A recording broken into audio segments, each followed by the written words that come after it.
সাথে যুদ্ধে কিন্তু আক্ষরিক অর্থে হেরে গিয়েছিল। হুম এটা কিন্তু বুঝতে হবে। আক্ষরিক অর্থে হেরে গিয়েছিল।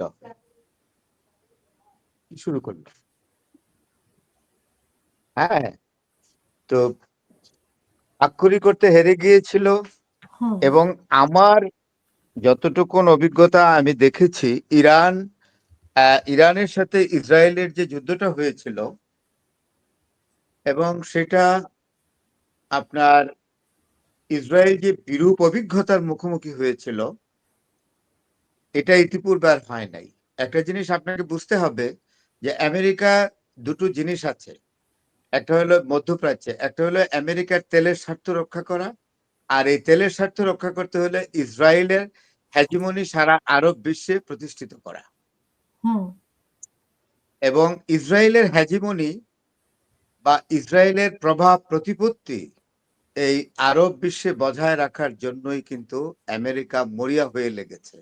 যখন ইরানের সাথে ইসরায়েলের যুদ্ধ চলছিল তখন আমেরিকা বুঝতে পারছিল যে ইরান অত্যন্ত শক্তিশালী হয়েছে এবং ইরানকে এত শক্তিশালী অবস্থায় রেখে হুম ইসরায়েলের নিরাপত্তা দেওয়া সম্ভব না। ইসরায়েল পদে পদে নিরাপত্তাহীনতায় ভুগবে হুম মধ্যপ্রাচ্যে। তাই ইসরায়েলকে যদি নিরাপত্তাহীনতার মধ্যে থাকতে হয় তাহলে আমেরিকার স্বার্থ রক্ষা হয় না। কথাই আছে Israel is the career of America in the middle east, এটা বলাই হয়ে থাকে, রাষ্ট্রবিজ্ঞানীরা বলে থাকেন। হুম সুতরাং এটা হওয়ার ছিল, আমরা শুধু সময়ের অপেক্ষা করছিলাম। আর হুম ডোনাল্ড ট্রাম্পের মতো প্রেসিডেন্ট আমেরিকার ইতিহাসে আর আসছে কিনা আমি জানি না। হুম আর আপনি শান্তির দূতের কথা বলছিলেন, আপনি যখন শুরু করেন অনুষ্ঠান হুম তখন শান্তির দূতের কথা বলছিলেন। কেউ কেউ তো এমনও প্রস্তাব দিয়েছে যে ডোনাল্ড ট্রাম্পকে শান্তিতে নোবেল পুরস্কার দেওয়া উচিত, উনি অনেকগুলো যুদ্ধ থামিয়ে দিয়েছেন। তো উনি হুম যদি এতই যুদ্ধ থামিয়ে দিয়ে থাকেন তাহলে এখন কেন ইরানের উপর আক্রমণ করলেন এবং ইরানের একটি গার্লস স্কুলে আক্রমণ করেছে বেপরোয়া এবং সেখানে হুম প্রায় 56 থেকে 57 জন স্কুল ছাত্রী মারা গিয়েছে, শিশু এখন পর্যন্ত হত্যা। তো হুম ডোনাল্ড ট্রাম্পকে তো শিশু হত্যার জন্য দায়ী থাকতে হবে। হ্যাঁ, হুম the world community should accuse Donald Trump as the killer of children. এটা তো হুম সত্যি কথা।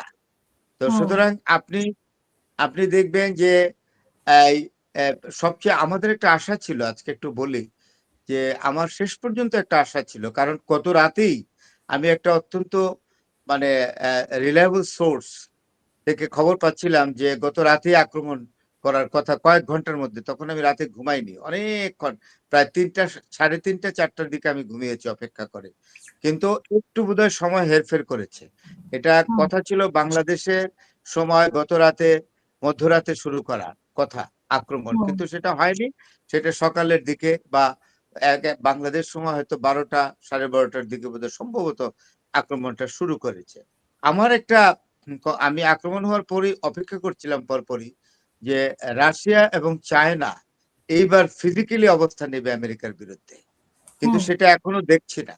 কিন্তু আমার সন্দেহ ছিল যে রাশিয়া এবং চায়নার মতো পরাশক্তি যদি কোনো রাষ্ট্রকে সহযোগিতা করে এবং ওয়ার ফিল্ডে নেমে অর্থাৎ যুদ্ধক্ষেত্রে নেমে যদি ফিজিক্যালি সহযোগিতা আগায় তাহলে পূর্বের একটা আয়োজন থাকে।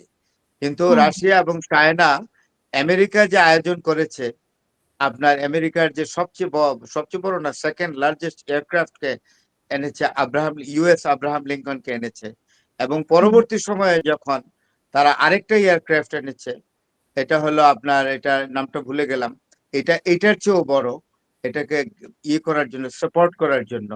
তখন এত আয়োজন সম্পন্ন হওয়ার পরেও, আমেরিকার এত আয়োজন সম্পন্ন হওয়ার পরেও ইরানকে আক্রমণ করার জন্যে আমরা কিন্তু রাশিয়া এবং চায়নার পক্ষ থেকে কোন রকম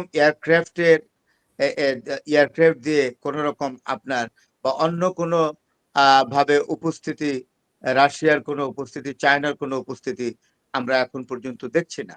তো আমি মোটামুটি কনভিন্সড হয়ে গেছি যে ইরানকে এই যুদ্ধটা একাই লড়তে হবে। চায়না এবং রাশিয়া ফিজিক্যালি আর আসছে না, এটা খুব দুঃখজনক। তাই যদি হয় তাহলে ইউনিপোলার সিস্টেমেই পৃথিবী চলবে, অর্থাৎ আমেরিকা যা করবে তাই আমাদেরকে শুনতে হবে। আরেকটি জিনিস শোনেন, আমেরিকা এমন একটি, ডোনাল্ড ট্রাম্পের আমলে এমন একটা ভাবমূর্তিতে আমেরিকা সারা পৃথিবীতে অবতীর্ণ হয়েছে যে কোনো দেশেরই আর স্বাধীনতা এবং সার্বভৌমত্ব রক্ষা হবে না। এবং ইন্ডিপেন্ডেন্ট ফরেন পলিসি কোনো দেশই আর মেইনটেইন করতে পারবে না। আমেরিকা পছন্দ করে না এমন কোনো রাষ্ট্রের সাথে অন্য কোনো রাষ্ট্র যদি আপনার কূটনৈতিক সম্পর্ক স্থাপন করে, তাহলেও তাকে আমেরিকার রোষানলে পড়তে হবে।